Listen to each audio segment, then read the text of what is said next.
Hi, പേരെന്താ? ദീപക്. അഖിൽജിത്ത് ജീസൻ.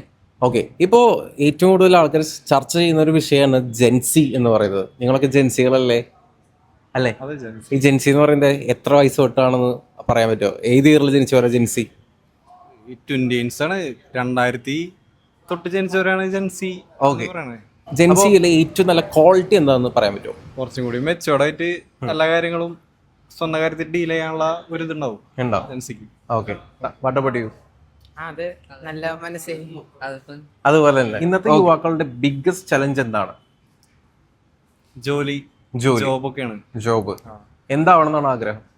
എനിക്കോ, ആ, ഞങ്ങളിപ്പോ സിവിൽ ഫീൽഡിലാണ് എടുത്തേക്കണേ. ഓക്കെ. അപ്പൊ അതിന്റെ ഒരു ടോപ്പിലെത്താൻ അതിനുള്ള ഒരു നിങ്ങൾ മൂന്നുപേരും അത് തന്നെയാണ്. മൂന്നുപേരും അത് ഒരു ബിസിനസ് തുടങ്ങാനായിട്ട് നിങ്ങൾക്ക് റെഡിയാണ്? താല്പര്യമുണ്ട്. താല്പര്യമുണ്ട്. എന്ത് ടൈപ്പ് ഓഫ് ബിസിനസ് ആയിരിക്കും? എല്ലാവർക്കും ക്ലിക്ക് ആവുന്ന ഒരു അങ്ങനെ പെട്ടെന്ന് ക്ലിക്ക് ആവുന്ന ഒരു ജോലി അല്ലെങ്കിൽ ഒരു ബിസിനസ് ഒരു സജസ്റ്റ് ചെയ്യാൻ പറ്റും പെട്ടെന്ന്? അങ്ങനെ ക്ലോത്തിങ് നല്ലതല്ലേ? ക്ലോത്തിങ്. എല്ലാവർക്കും പെട്ടെന്ന് നല്ല നല്ല ട്രെൻഡിനനുസരിച്ചുള്ള ഡ്രസ്സ് ഒക്കെ ഇടാന്നായിരിക്കില്ലേ താല്പര്യം. സ്റ്റൈലാണോ ബ്രാൻഡ് ആണോ ഇമ്പോർട്ടൻറ്റ്? സ്റ്റൈലാണോ ബ്രാൻഡ് ആണോ ഇമ്പോർട്ടൻറ്റ്? സ്റ്റൈലാണ് ഇമ്പോർട്ടൻറ്റ്. ഓക്കെ. എക്സ്പെൻസീവ് ക്ലോത്ത്സ് ധരിച്ചാൽ മാത്രം സ്റ്റൈലിഷ് ആകും എന്നൊരു തോന്നലുണ്ടോ? അങ്ങനെയില്ല. ഇല്ല, ഇല്ല. ഇല്ല. ഓക്കെ. കേരളത്തിലെ ഫാഷൻ സെൻസ് എങ്ങനെ കാണുന്നു? കേരളത്തിൽ എല്ലാവരും അത്യാവശ്യം ഫാഷൻ സെൻസ് ഉള്ളവർ തന്നെയാണ്.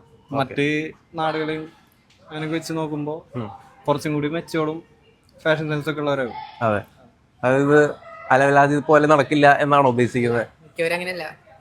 മിക്കവരും നല്ല ട്രെൻഡിങ് ആയിട്ട് ഇവരെ തന്നെ കാണുമ്പോൾ തന്നെ നല്ല ട്രെൻഡായിട്ടാണ് കാണുന്നത്. പിന്നെ അവസാനമായിട്ട് ലവ് മാരേജ് ആണോ അറേഞ്ച് മാരേജ് ആണോ നല്ലത്? Love marriage. Love marriage. Love marriage. Love marriage. All the best.